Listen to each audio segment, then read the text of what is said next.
Tonight, house fire in Arataki, Tauranga Women's Refuge takes on new challenge, and what has Creative Tauranga been up to?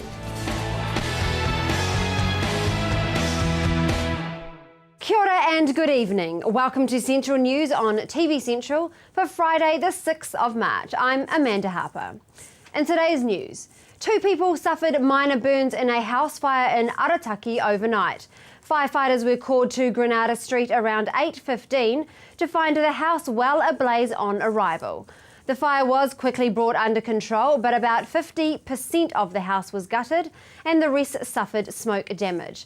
Tauranga Senior Station Officer Kevin Cowper says the house was occupied at the time of the fire and the occupants, a man, woman and child, managed to escape the property.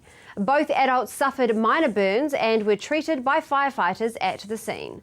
The cause of the fire is still being investigated. However, a pot of oil on the stovetop is being viewed as a possible cause.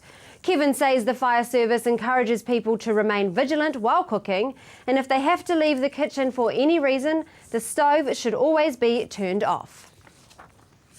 The health warning issued in December last year for Lake Ngaroto has now been lifted after 2 consecutive tests showed cyanobacterial levels to be once again below the warning level.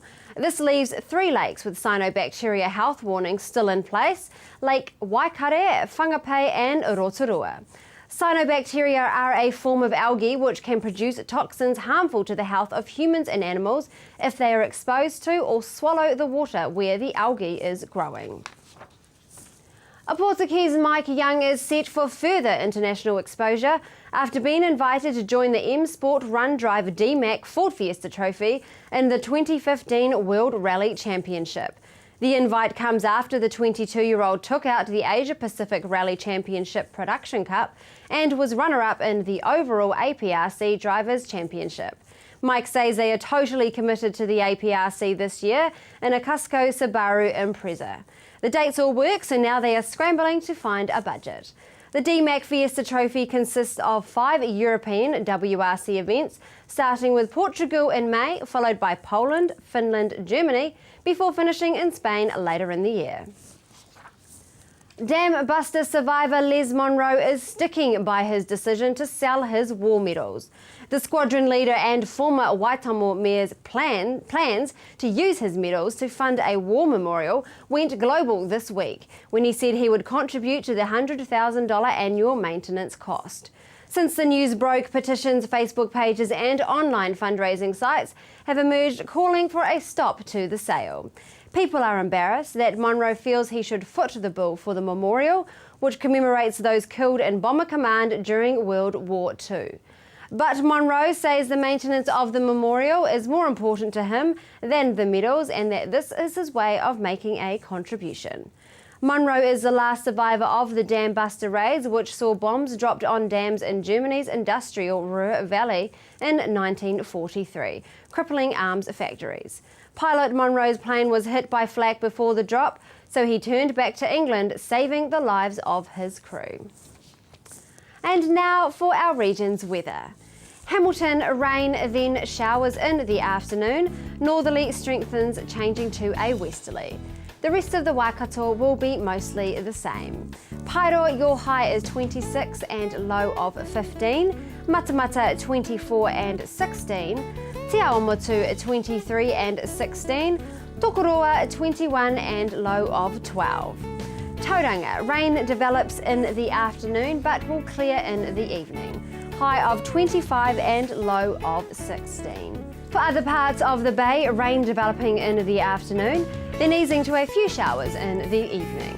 Northerly strengthening and changing westerly during the afternoon. Te Puke, your high is 26 and overnight low of 16. And for the marine forecast. Raglan, there is a gale warning in force. Northerly 25 knots, rising to 40 knots.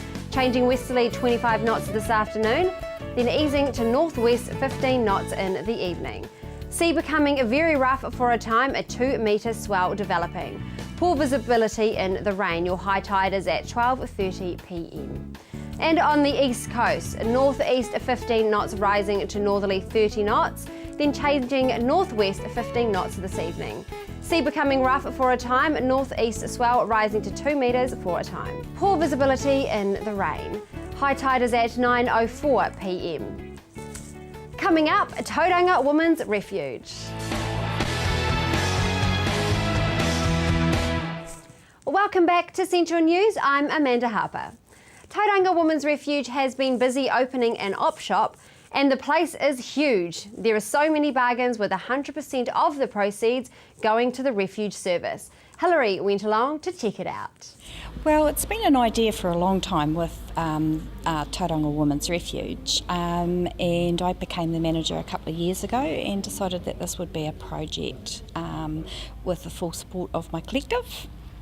We decided we had enough support from our community to actually be able to do something with our excess donations to make money for the refuge. And you seem to have a lot of great volunteers here. We do actually, although we do need more. Everyone needs to be police fitted and obviously free of criminal convictions to work here. But we have probably about 15 people who have volunteered. We need more, and that's because basically it's shifts, 2 shifts a day. Ah, I see. And so, Vicky, you're a volunteer here and you're actually now a manager. I'm a co-manager with Dell. And what's the feedback been like from the community? Oh, we've had a lot of enthusiasm. People saying, what a great shop, lots of room to move around. And yes, as you can see, we've had a lot of really lovely donations, and we have plenty of choice for everybody. Now, there's talk about Greta becoming the op shop capital of the world. Well, not of the world, I shouldn't say the world, that's a bit too. Of Tauranga and maybe New Zealand. Do you think that could be happening? Oh, I think so. I think Greaton's a great destination for people that want to shop for second-hand quality goods. Yeah. And so how does that work? What do all the proceeds go to?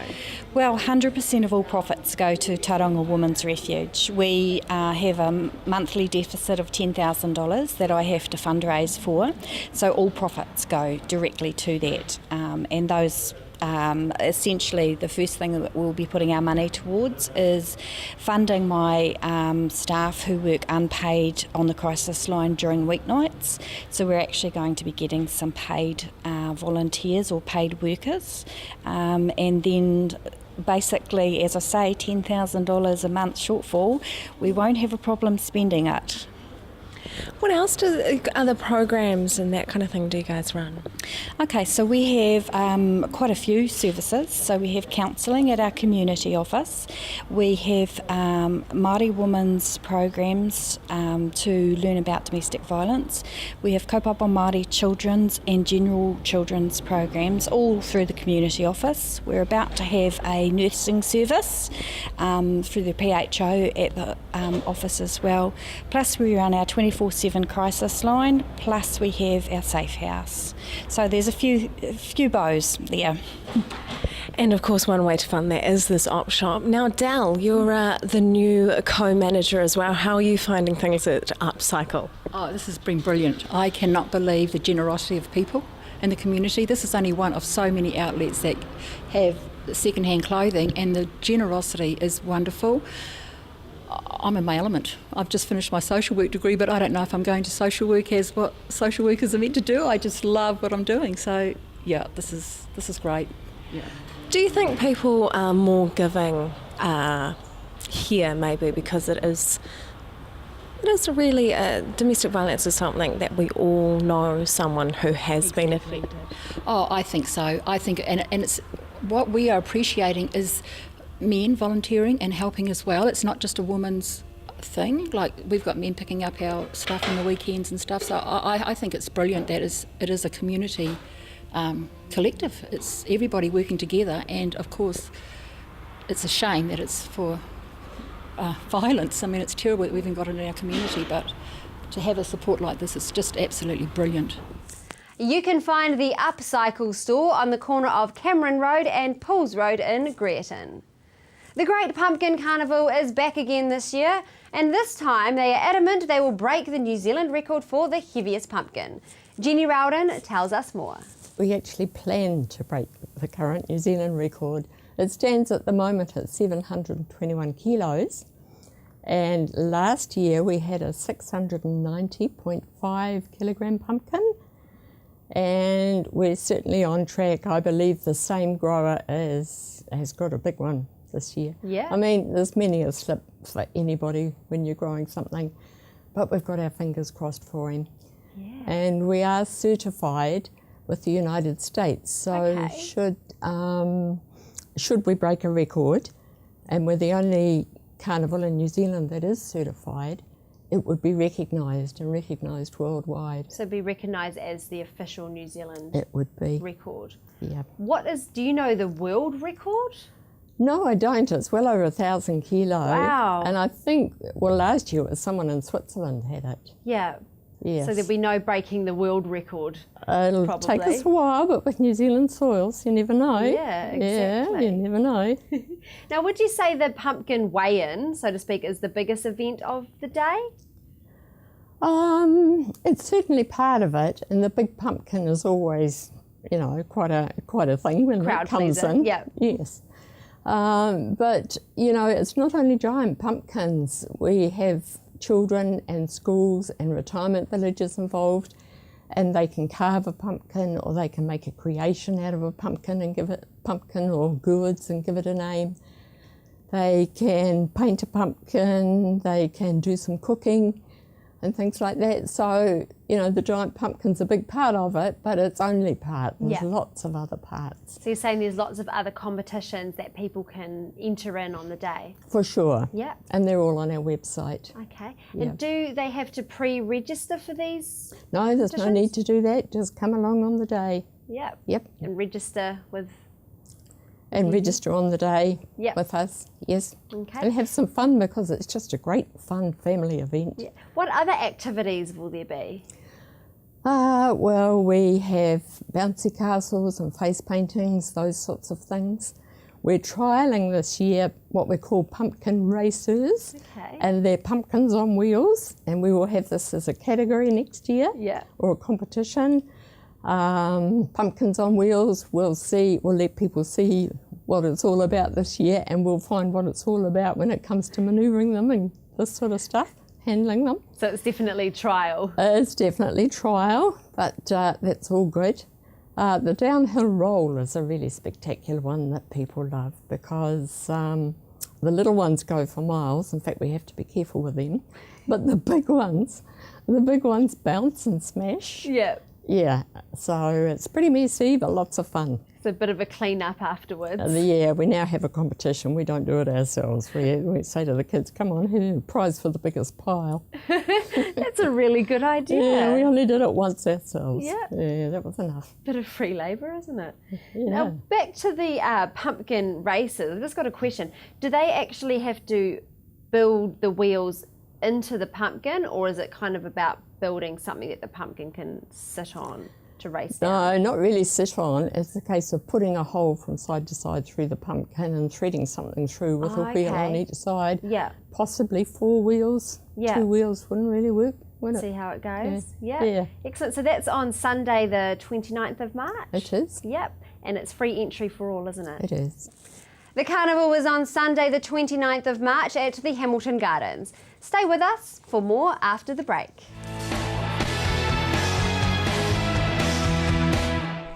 Welcome back to Central News. Things are looking up for the next 3 months if you are in business. The latest Chamber of Commerce Business Confidence Survey found the general outlook has improved. It found that most people were feeling more optimistic about the upcoming time, still kind of sitting the same as where they were previously, but feeling optimistic, which is a good sign for the Bay. I think that we'll get, there's a real sense of we're going somewhere, that really finally all of that work is starting to pay off, yeah. You say all of that work. What do you mean by that? Well, we've had years of sort of lots of stuff happening in the background, you know, like the tertiary precinct is finally over the line, the flag's gone up. Things like the marine research capability down at the Sulphur Point is all starting to happen. Trustpower coming back into the city, that sense of, yes, things are really starting to move, that sense that the city has got a vibrancy about it that's really, really exciting. Brother coming to the region, you know, people are coming here because they know that getting things to the port, the logistics are really important. It's a great place to be. It's not that far from Auckland, where the giant economic hub. And given that we are part of the Golden Triangle, which is Auckland, Hamilton, Tauranga, you get that sense that this really is a thriving economic place to be in. Do you think then it's a case of so much talk and now we're actually finally seeing action? I definitely think it's that, you know, people, when you sort of read these stories, you just don't understand. And I think everyone has a sense of, if we make a decision tomorrow, let's do it tomorrow. But in fact, in terms of economic development and in terms of particularly working in local government, all of those decisions take years. So you talk about it for a long time and you think, oh, is this ever going to happen? Will it ever happen? And suddenly those signs are happening. And it's a wonderfully exciting time. 5 years' time, you won't even know this place. You know, what's happened over the last 10 years is coming to fruition, and in 5 years you'll look around and think, really? This is such a cool place to be. So how are these surveys conducted? We put them out through our membership or out through our database, and they've done all across the Northern Hub, so all of the chambers do that across their databases. So a large number, hopefully, you know, lots of people put that in, which gives you that Northern Hub sense of everyone's where things are sitting. So if you took the Northern Hub as from Gisborne north, and across up to Auckland and far north. So it's the upper North Island. Businesses, again, were having trouble finding the right people with the right skills. It is something that happens nationally and probably all over the world. Do you think it is something that is particularly bad in the Bay? I don't think it's any worse here in the Bay than it is anywhere in the country, let alone the world. And I think I've mentioned before that everyone can work anywhere. They want to get the best job for them now. Even that situation, what we do find, more importantly, is people working remotely. So that is a growing trend, that people will stay where they want to live and work remotely. I don't think getting skilled people is worse here. It is definitely difficult though. What does that mean, skilled labour? Highly skilled are those people that have got the degrees, the research capability, all of those people that really are top management, higher management, all of those skills that you need to grow your business are more difficult to get.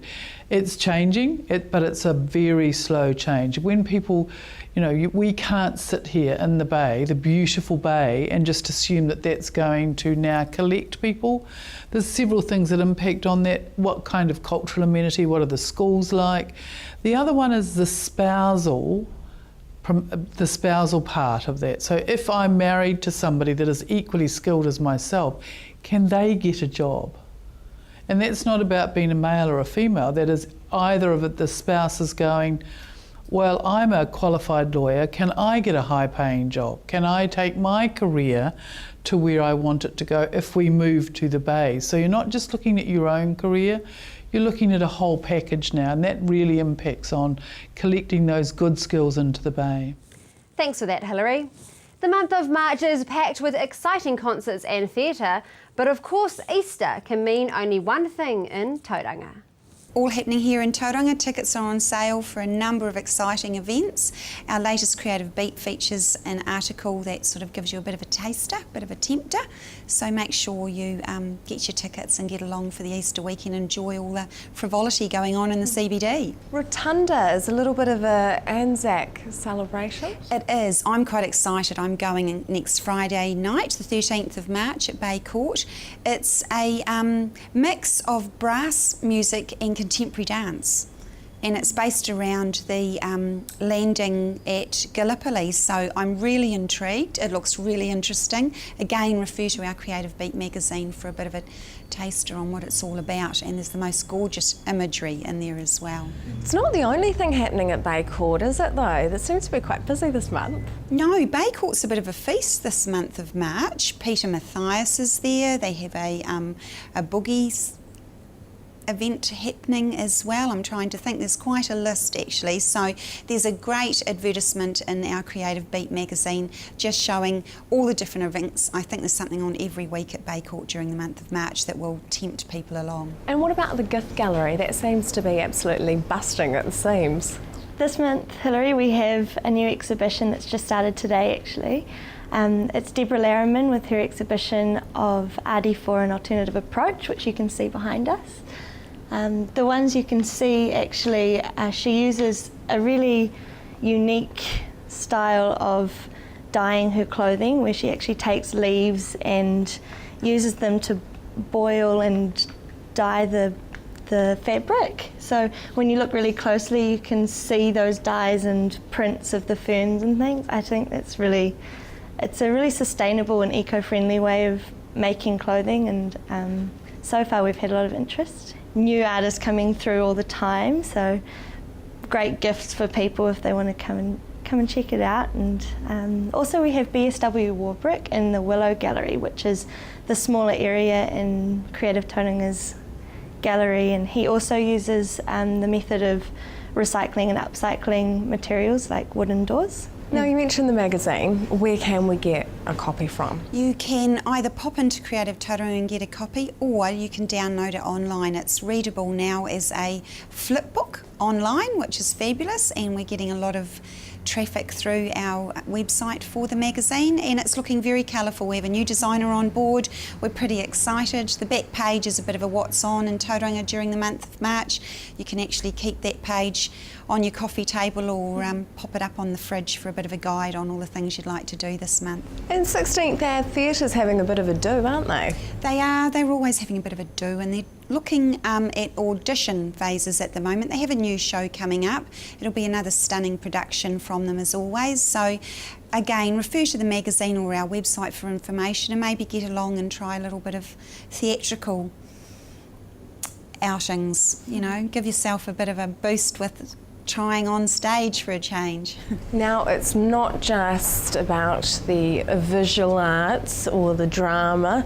There's actually something for the literary arts, isn't there? We have a very prolific literary community here in Tauranga, and there is a workshop on Saturday the 21st of March, and that's all about storybook writing, that sort of thing. It'll be held at Tauranga Intermediate. Again, refer to the magazine and all the details are in there, but it'll be a great day. To find out about any of these events or to download your copy of Creative Beat, visit creativetauranga.org.nz. That is it from me for the week. To stay up to date with all that we do, like us on Facebook, search centralnews.tv, or if you think you might have a story lead or perhaps feedback about the show, email news@tvcentral.co.nz. We would always love to hear from you. I'll be back on screen next week with more stories from the Waikato and the Bay of Plenty. My name is Amanda Harper. Have a good weekend. Pō Marie.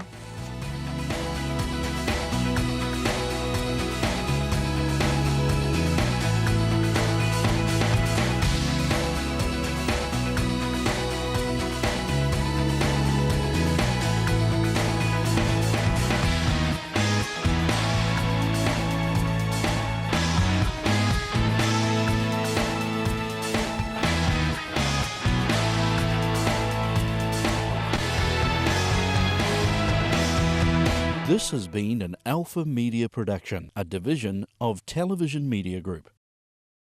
Supporting local content so you can see more of New Zealand on air.